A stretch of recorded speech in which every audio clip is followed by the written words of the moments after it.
pumili. Kaya mahalaga kong kinikilala ito sa aklat ni Propeta Sirach. At yun din, nakabase sa pagkilos ng tao. Kasi yun yung pag-ibig.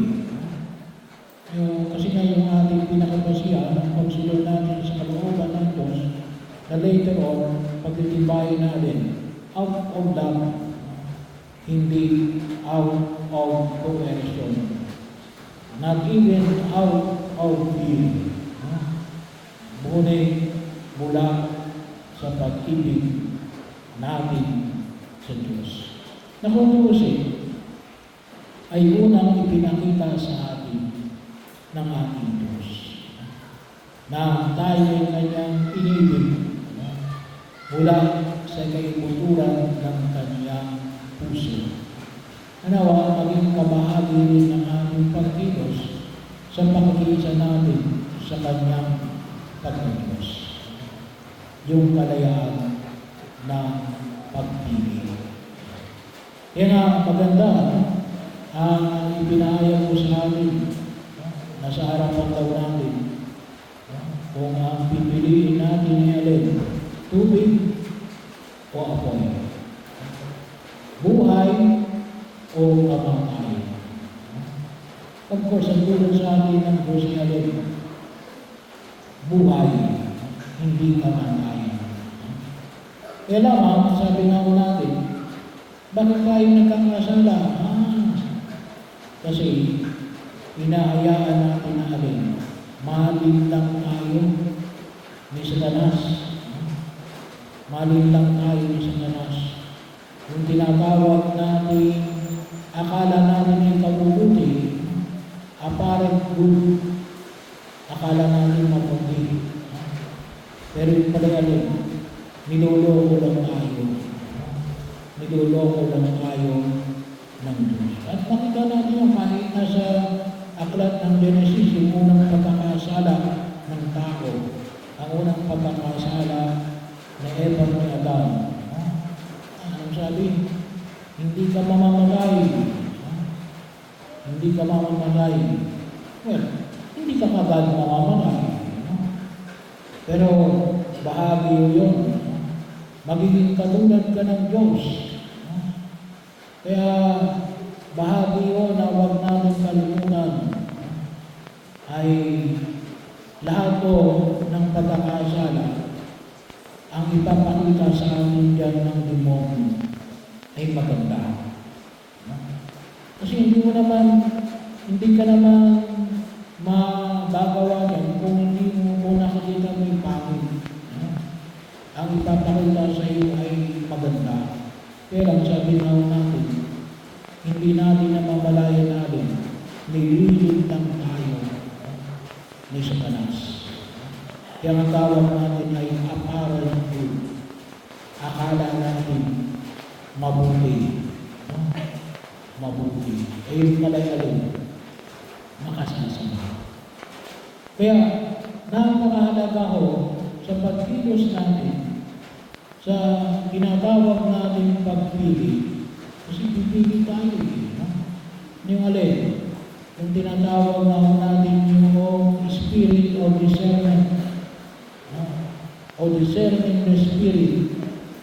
Anong klaseng espiritu ang nandiyan? Mabuti ba o masama? At yun ay kinakailangan natin ng pag-aaral. Kaya napakalaga rin na tayo ay kinakailangan din, meron tayong alam. Alam natin yung alin, yung batas. Yung batas ng Diyos. Kasi kung minsan hindi namin alam yung batas niya.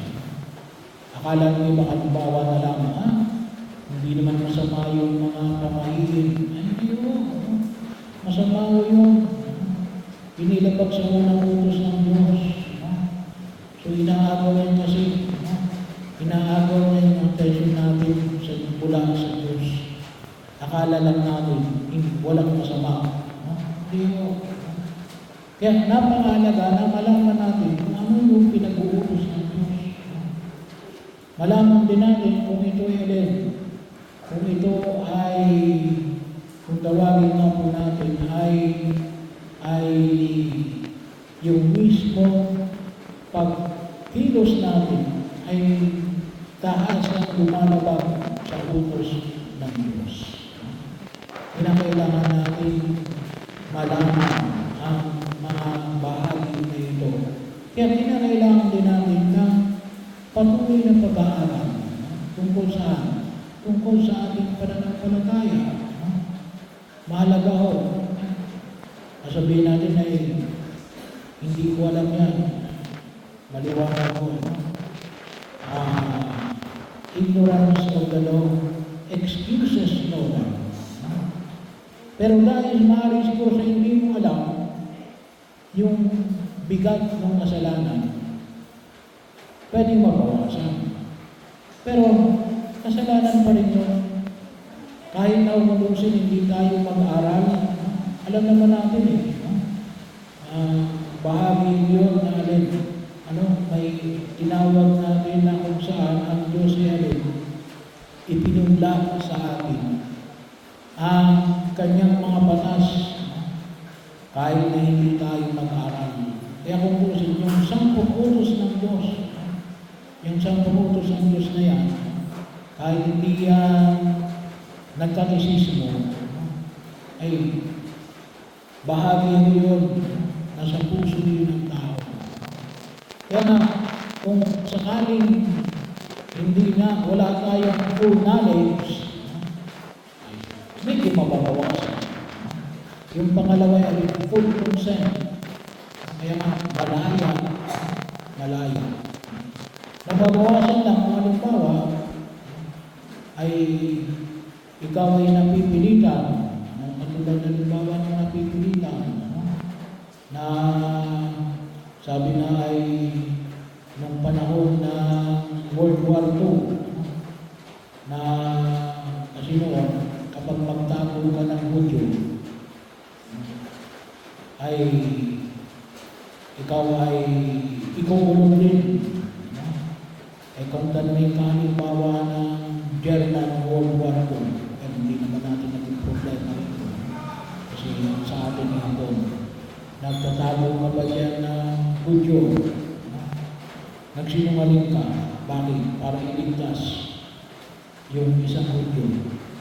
Ay kasalanan, pero hindi ganun kalaki. Kasi bakit? Ay buhay.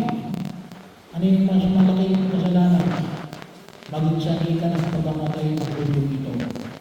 Bagaman parehong kasalanan. Kaya bahagi rin yun, full consent, yung buong pagkilala. At pagkatanaw na kung saan ay makita natin na maging pamantayan ng ating pagkilos sa daigdig na ito. Kaya napakalaga rin yung patuloy na pag-aaral natin sa pagtugon sa panawagan ng pumamigay. Ba't tayo mag-aaral? Yun yung pangatlo. Yung Ebanghelyo natin. Ano yung Ebanghelyo? Na kapag ang pagsunod mo lamang ay tulad ng pagsunod ng mga iskriba at mga Pariseo, maliwanag na sinabi ni Jesus natin, hindi kayo paghaharian ng Diyos. Bakit? Kasi yung mga Hudyo, yung mga iskriba at mga Pariseo, nasunod. Sila ay nasunod sa utos ng Diyos. Kailan bakit? Kasi walang pag-ibig. Kaya lang sila nasunod kasi bakit? Sabi ng batas. Wala yung pag-ibig.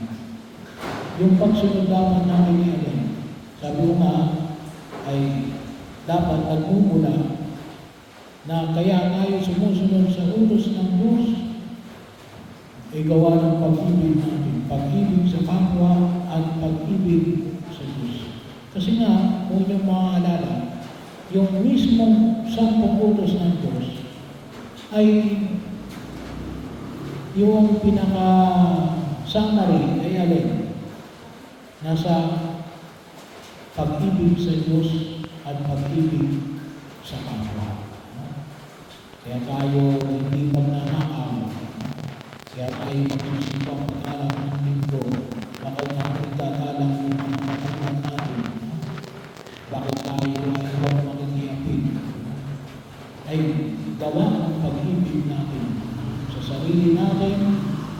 huwag tayong mapahamak, pag-ibig natin sa kapwa natin, para hindi rin natin sila mailagay sa balang ng alanganin at pag-ibig sa Diyos. Kaya bahagi yun, pagkakataon, hindi lang mo sapagkat sumusunod sa utos ng Diyos. Pero dapat ang pagsunod natin ay alin? Gawa ng pag-ibig. Huwag natin kalimutan na yung pagsunod natin ay gawa ng pag-ibig. At doon mabubuo yung alin? Yung full knowledge and full consent. Yung buo nating pagtugon. Kasi bakit? Dito tayo lalalim sa pag-ibig sa Diyos at pag-ibig sa kapwa. Kaya nga hindi nagtitindi yung alin. Hindi lamang yung huwag kang papatay. Ano narito?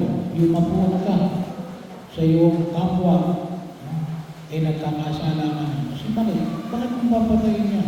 Isang dahilan na niya rin, pagpupuot. Yung huwag kang makikiapil. Ano sinabi rito? Na huwag kang mag-iisip ng masama sa kapwa mo tutusin na sa utos ng Diyos yun. Yung naikasiyang na utos ng Diyos. Doon sa Exodo. Kasi magkaiba ng numbering yung Exodo at saka yung Deuteronomy. Bahagi yun. Pero sa Exodo, kasama na yun doon. Ang pagkakataon, ano yung sinabi rito? Yung panyaya na kung tubusin, ipinamanik ko sa akin na sumira sa sinumpang pangako. Anong panyaya ni Jesus? Huwag ka nang sumumpa. Gawin mo na lamang. Kung oo, ay oo. Hindi, kung hindi. Huwag mo nang gamitin ang pangalan ng Diyos. Kasi yun ay labag sa ikatututos ng Diyos. Kasi kung minsan sabi na yan, ginamit mo pa yung pangalan ng Diyos. Hindi ka naman pala tutupad. Kasi yun yung pangalan ng utos natin. Pero yun naman ang bigyan natin higit ng pagkilala. Na tayo ay inaanyahan na sumunod sa kalooban ng Diyos. At napakahalaga yung ating pagtugon nasa atin ang pagpili. Pangalawa, patuloy tayong mag-aral para maunawaan natin itong mga utos ng buong kapal na kasunod tayo sa kanyang kalooban. Pangatlo, ay dapat ang pagsunod natin ay may pag-ibig. Hindi pwedeng walang pag-ibig.